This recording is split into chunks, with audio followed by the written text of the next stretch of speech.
Hey kids, how's everybody out there in YouTube land this evening, huh? This evening, middle of the day. Beautiful, beautiful, warm, sunny day here in Columbus, Ohio.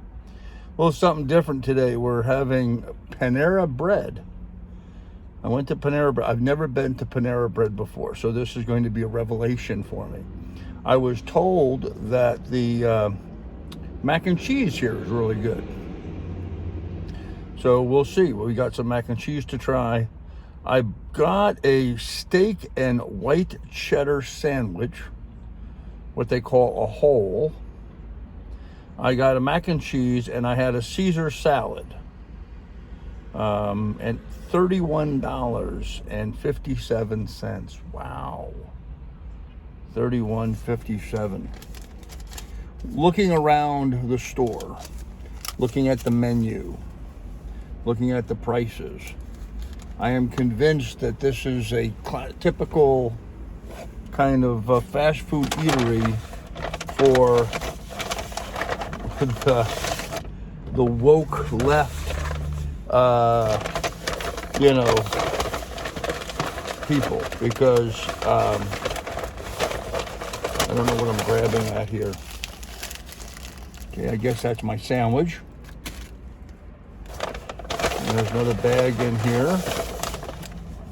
And my mac and cheese. Okay, this has got, oh wow, napkins, plasticware, kettle cooked potato chips, did not order that, and 2 pieces of bread.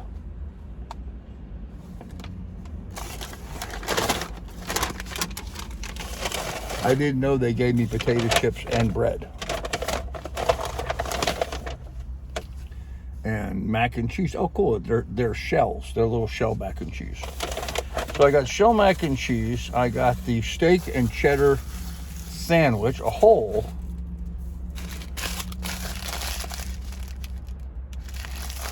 About half the size, just about a half of a sub. But that's a whole here. And I got a Caesar salad,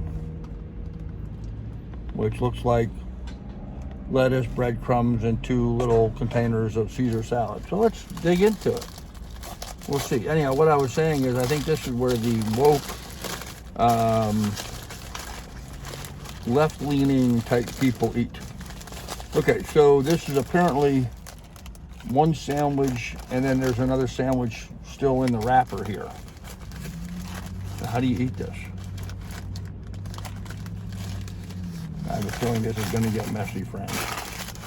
So, okay, so there's 2 pieces to the sandwich. It wasn't as thick as I thought it was. It was half the thickness, but it was twice the length, apparently. All right, so we'll put a napkin around there for a little cleanliness, and we'll see. Oh, looks like some steak and white cheddar.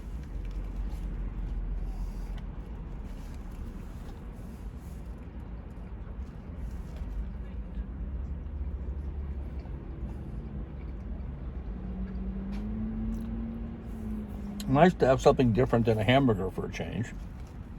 I'm not seeing anything in here.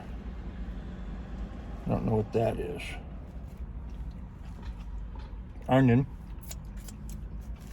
So it's steak, white onion, and white cheddar. And I was getting a little tang. I thought that may have been from the sauce, but apparently that's from the onions.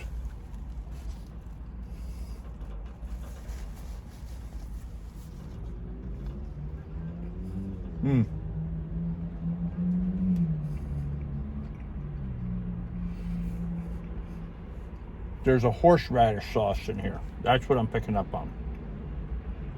Okay. Very nasally, very fragrant, a strong horseradish sauce.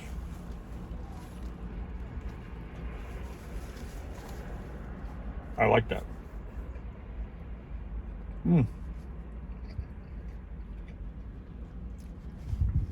Wowzers, that's pretty good.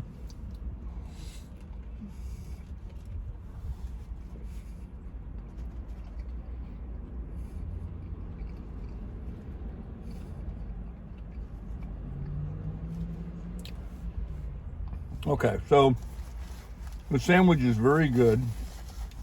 I'm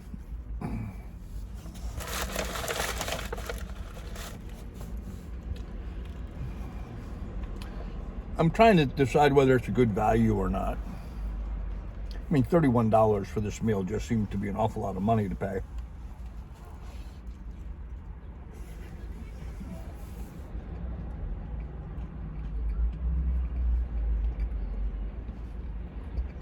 But the sandwich was long enough, cut in half and put on top of itself.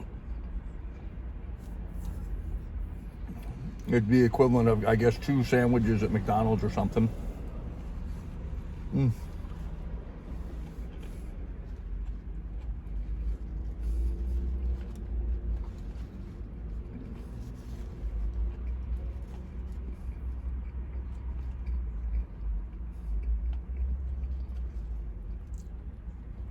As one might imagine, the bread is excellent.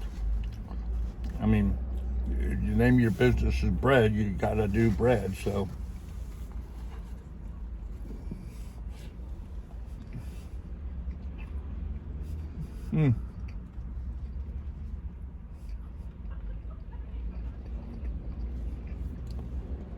My wife and I used to be professional bakers. We brought a lot of bread to the market. She was the baker. I was just a business person and chauffeur. The bucket washer. The stove hooker-upper.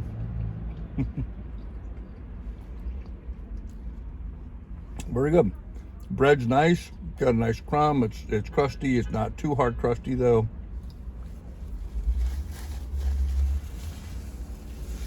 Thicker and heavier than a hamburger bun. But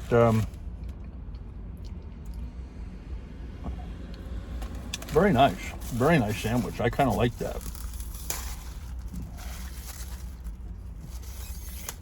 Still not worth $31 though. I mean, that's three times what this should be. If I had gone to, you know, regular fast food place, I would have spent $10, $12. So here I'm spending $30. Is it 3 times as good? I don't know. Big serving of mac and cheese, and like I said, they're the not the shells. I forget what these are called. Johanna probably know, but oh, they're very hot.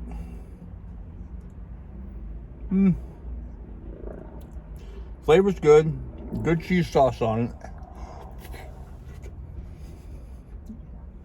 Could have used some browning on it, you know, some crusting. This cheese sauce is very wet, very watery. Not excessively watery, but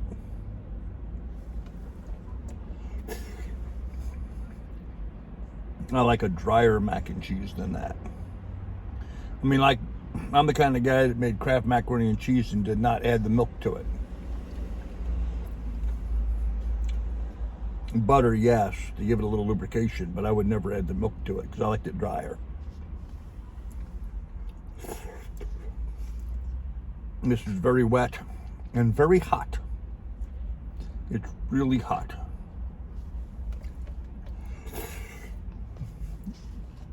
That's gonna have to sit and cool someplace for a bit. Sure, let me put it up. Oh no, it just sailed away. Let me put that up here in the sunshine. Like that's gonna cool off down there in the sun, up there in the sunshine.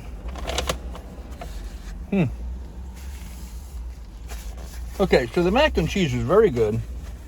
A little wet for my taste buds, but a very good tasting mac and cheese. The macaroni pieces are substantial as opposed to just an elbow noodle. They're a bigger, thicker pasta, so they stand up well to the sauce. A little bland. Probably could use a little bit more pepper or something in there. Although that's just me. I'm sure a lot of people would think otherwise. Boy, it's getting hot in here today. Summer day today. Let me open the other window here. Get a bit more air coming through. There we go. Got all the windows open. All right, so here's the last of it. Little piece of something on there. So,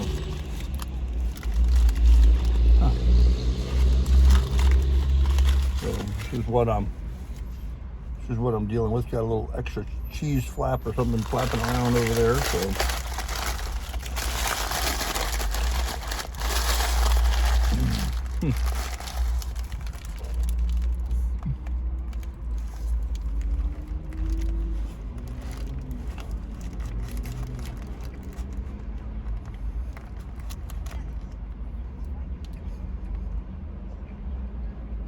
You know, you eat something like this, a bit more creative, a little different than the typical burger and fries kind of meal. It's good.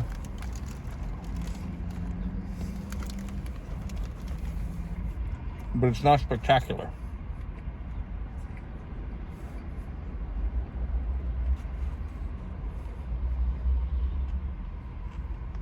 It's expensive.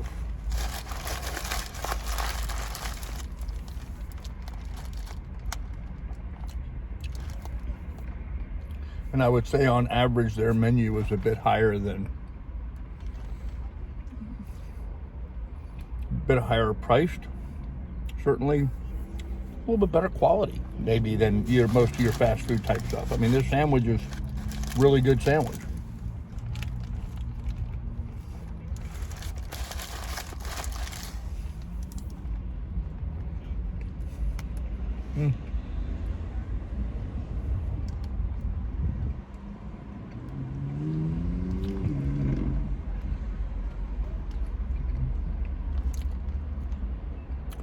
The steak with the horseradish sauce gives a little bit of a throwback to prime rib.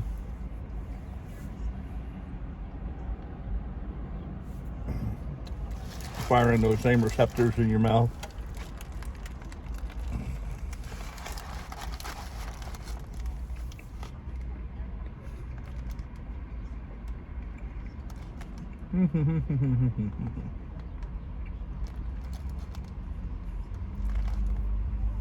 All right, so a couple of things I wanted to talk about. I haven't put out a video in a while. I've been distracted with other things. Working with some clients that are making offers on property, so very frustrating.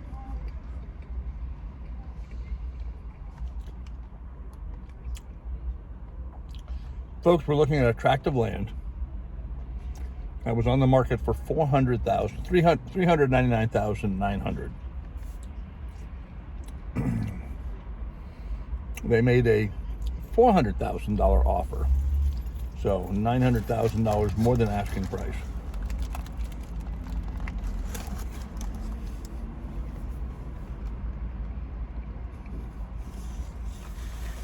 All cash.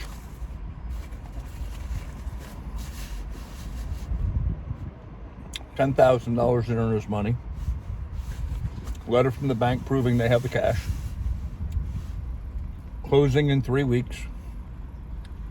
The only contingency is they just wanted a few days to check with the zoning people to make sure they'd be able to do what they wanted to do.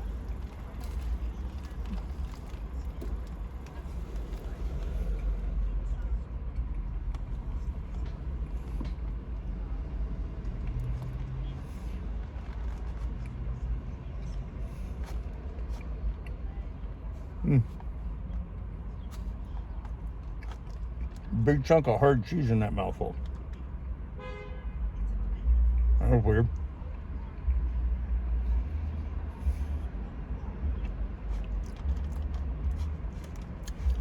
Sellers didn't respond. They had to respond by 9 p.m. last night. They didn't respond.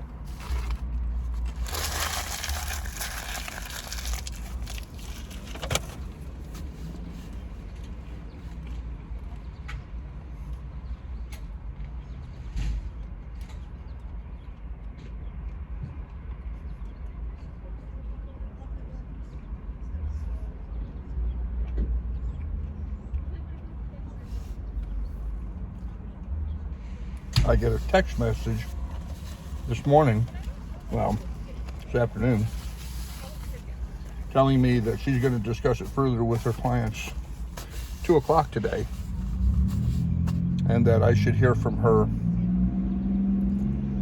after that.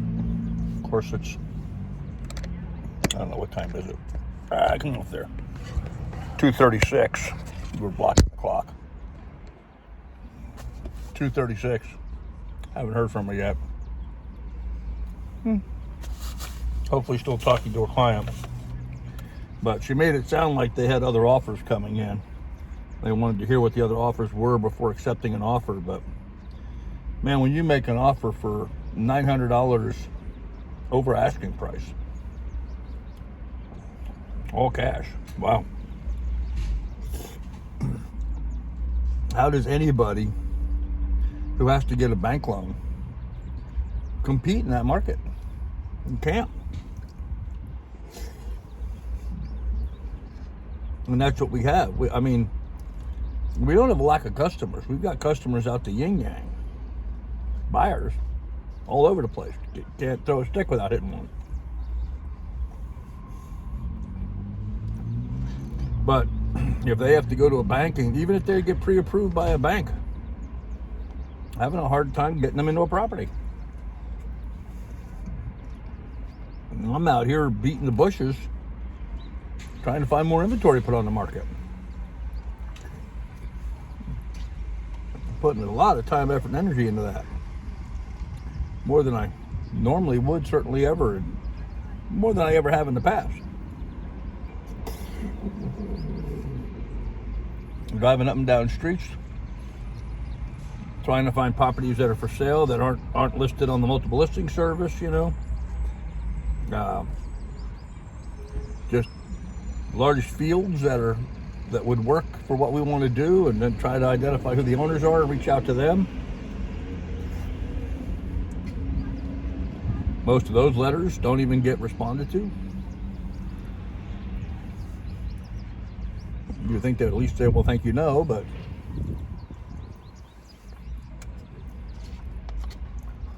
haven't even had somebody reach out to us to feel us out for price. Very strange. Very strange market indeed right now. Inventory at a 19-year low. Yep. Me and my brilliant idea to come back to Ohio to sell real estate. I do think I am going to have to, by necessity. Look at the mess I'm making. Wow.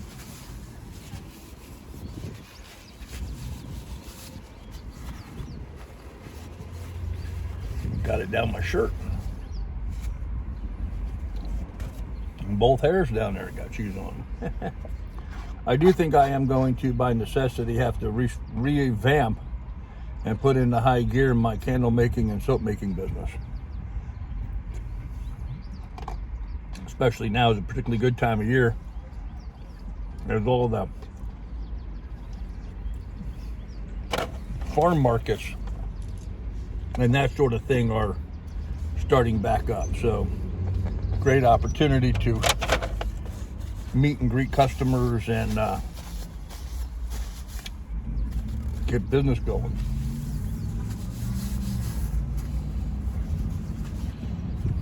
Napkin smells funny.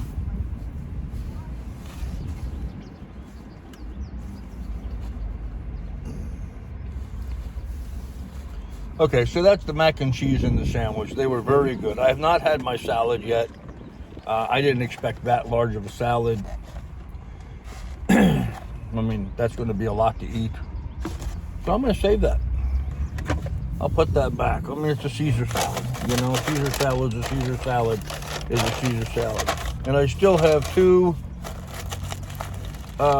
pieces of bread, which I don't know what I'm going to do with. Oh, and I got chips. I might snack on those later on. See how my day goes. So let me put that together in there.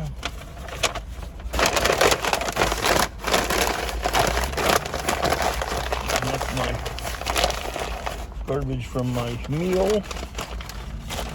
Create a little pocket over here for my salad to ride around in so it doesn't go all over the place today while driving. There we go. Well, all right. I don't know, kids. Panera Bread, the quality of the food's very good. It was tasty. There was not a ton of steak in that sandwich. There was some, good representative amount, but it wasn't like New York deli thick, slices of meat. So that sandwich was $11.89.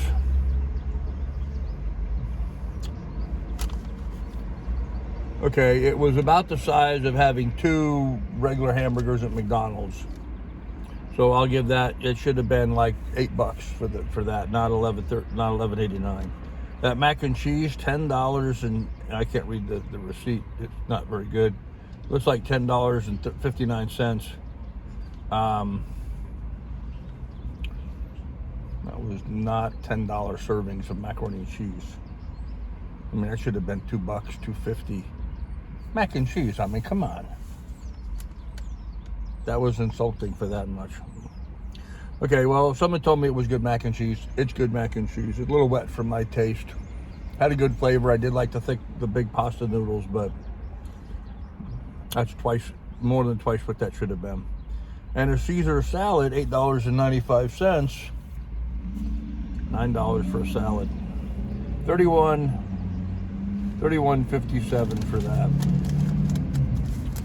So I won't be going back to Panera Bread. I don't know about you, but I can't afford that.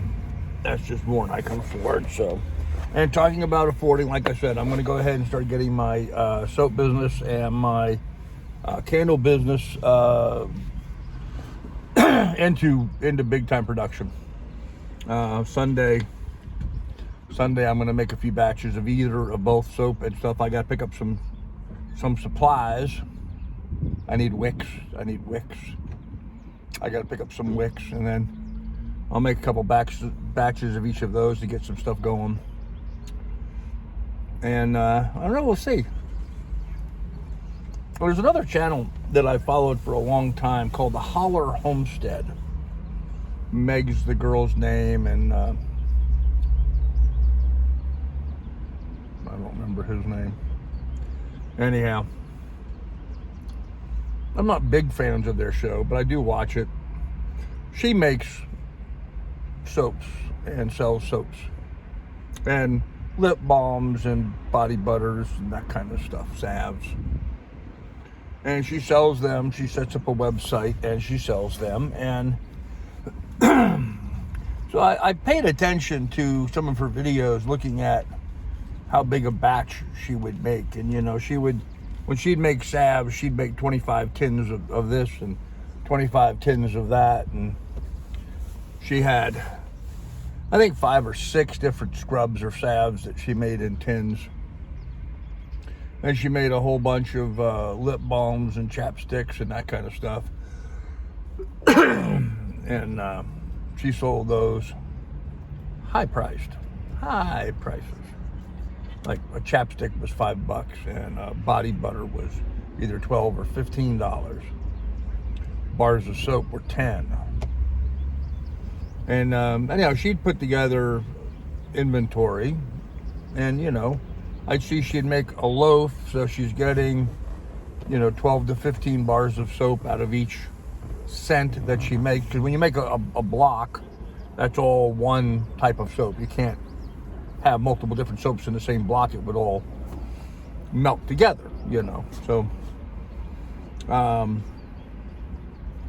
so figuring she's got, I don't remember how many bars of soap she was making. I think there was 30 different scents that she was making, and so each bar she's making 20 bars of each one of those. And so I could quickly calculate that if she made one of each of those, blah blah blah, whatever, came up that every time she takes a couple of days and puts together a whole batch of inventory, she creates at her pricing,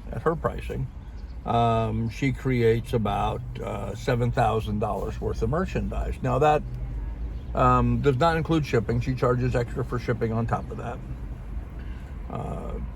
But it would include, the cost of making it, the labeling and all that. And the thing of it is her channel is big enough that, she sells out. I mean, she literally will do a live stream of her making the product and announcing that it's on her website. And by the end of her live stream, she's sold out. Well, they got 127,000 subscribers, so they're a much bigger channel, but they didn't start that way. And, I go back to thinking about that, and I start thinking about, well, if I could get my soap making and my candle making up to where I just have, do a live stream. Here I am making soaps. If everybody wants to buy one, here's the price, and blah, blah, blah. And eventually, if my channel builds to an adequate point, then I can just simply do that for a living and not have to do anything else at all. And I'd really like to get to that point as quickly as possible. And I'm not going to get to that point if I'm not making inventory. Now, I've been resistant to make inventory simply because I don't have the property that I want. In other words, I can't have a goat where I'm at now. I want to have more land where I can have my own goat, so I can go out and milk my goat, have my goat milk.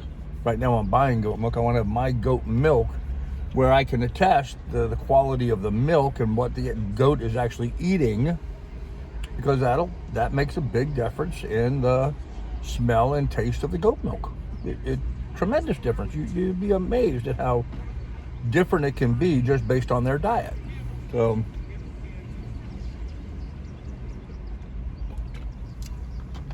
that's going to be my goal right now, near term. Next 2 months, I'm going to kick that up into high gear and build inventory. So if you're interested in sampling some candles, I'm going to be making mostly 8-ounce, but maybe some 12-ounce candles along the way. I don't know if I'm going to do any wooden wick candles initially. I may stick with the cotton ones for the time being, although I may get some wooden wicks and do that as well. If I do that, I'll probably do that on a 12-ounce candle. But an 8-ounce candle sells for $12, the same as what it would be anywhere on Amazon or anywhere else. And we'll see. We'll see how that goes. So just let you know, I'm going to start kicking that up into high gear, and we'll see where that goes. Other than that, everything out here in YouTube world is just hunky-dory. So, but it's getting hot. I want to get my air conditioning on, get back on the road. So kids, be good. Be careful. Take good care of one another, and I'll have more for you here in the near future. Bye.